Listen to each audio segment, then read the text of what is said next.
Hi everyone, welcome back to my kitchen. It's Niko. I hope you've all been well. It's a bit of a cold day today, so perfect time to do some cooking. Today I'm going to make halva.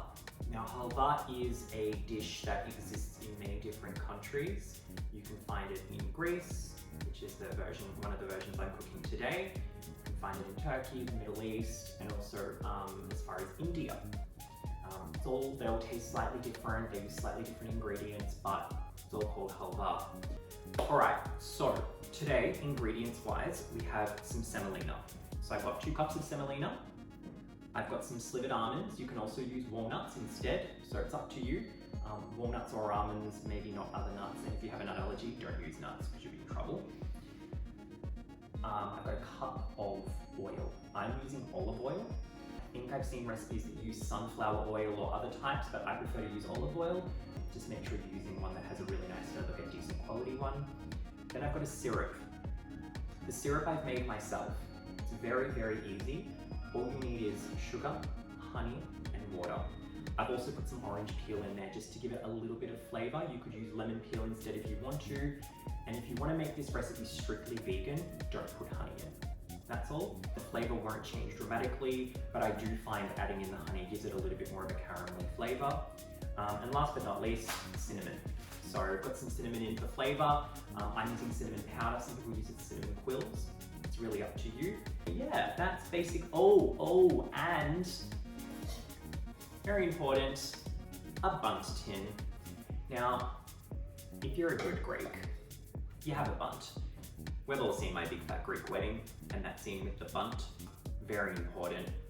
I mean, it's a revolutionary cake tin.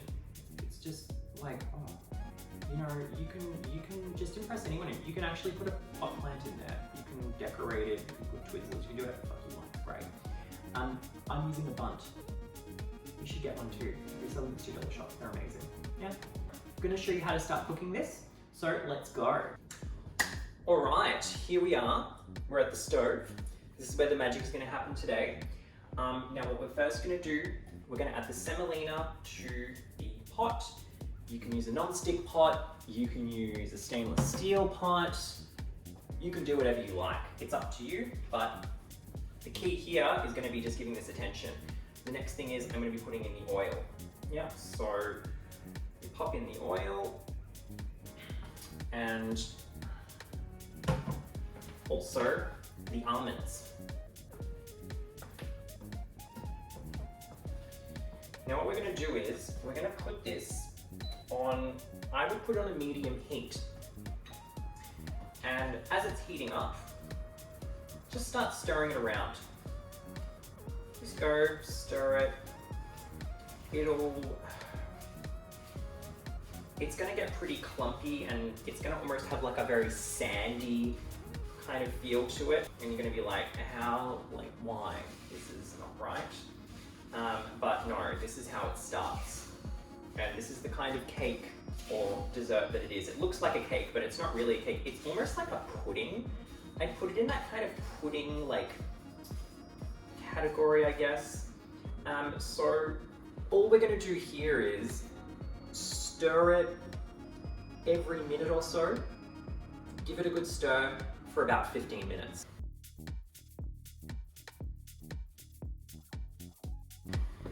All right, so it's been about 15 minutes. Here is the hardest part of the recipe, because we're all going by feel. So I'm gonna get all vague and ethnic on you, but we're gonna add in some cinnamon. Now, my mum's always said to me, look, about a teaspoon.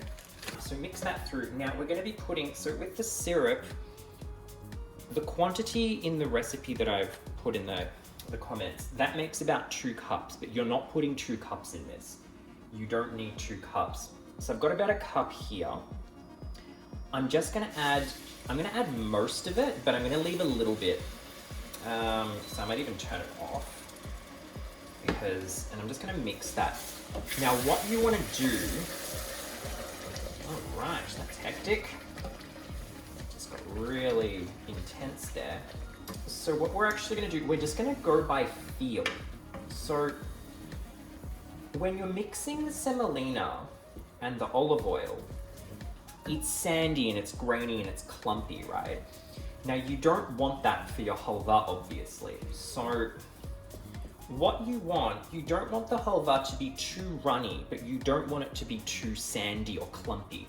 You kind of want it to be in between, because I mean, this isn't gonna, like, this is the cooking process. So you basically, like, when you do it, you want it to be able to, when you put it in your tin, your bunt, you can use ramekins if you want to, you're gonna be putting, like, that's gonna be holding it together. So it's gonna set, but like, or just cool down, but that's basically all you're gonna do. So see how it's kind of like this? Like, this is pretty much like how you want it to be.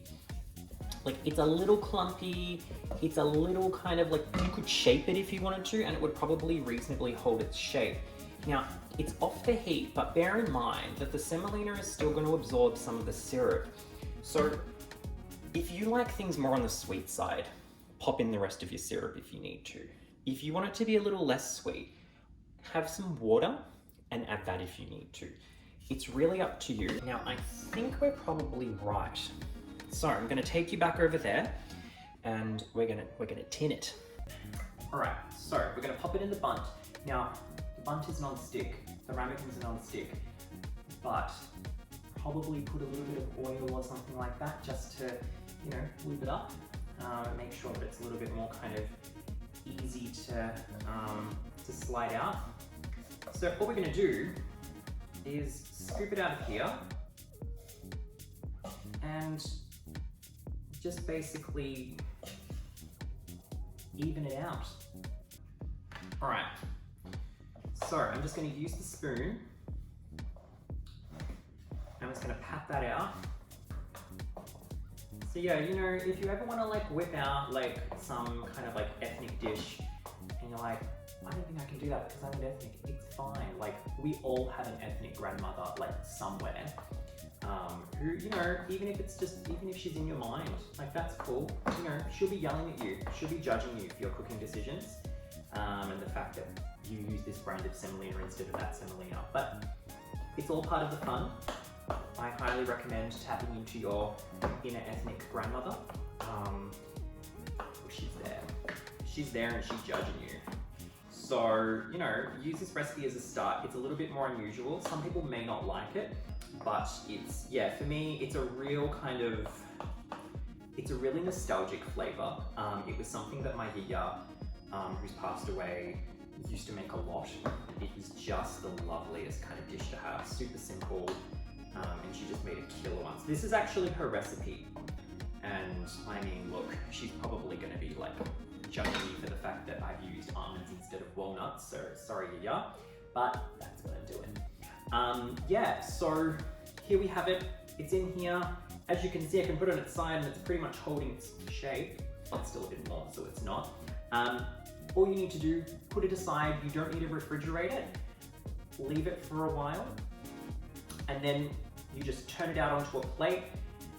It may not come out, like it might break a little bit, that's fine. You can put it together again. That's the beauty of this. You can do whatever the fuck you want, it's great.